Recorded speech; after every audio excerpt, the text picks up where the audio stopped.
छोटी छोटी घटनाओं से कामयाबियां मिलती है। तीसरी मंजिल वाले को बोला, ये सारी सुविधाएं ले लो, लाखों करोड़ों की मशीन ले लो, आपकी इस मंजिल पे एक्सरसाइज करो और जीवन में स्वस्थ हो जाओ। और 11वीं मंजिल वाले को बोला, कुछ नहीं है हमारे पास आपको देने के लिए, आपसे इतनी सी रिक्वेस्ट है, 12वीं मंजिल पे पैदल जाओ और एक बार वापस जाके आ जाओ।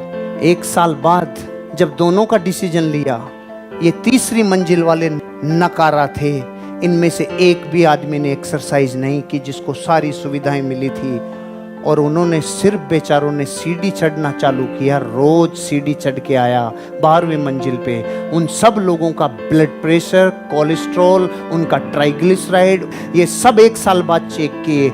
इनसे 100 गुना बेहतर स्वास्थ्य वो पा चुके थे।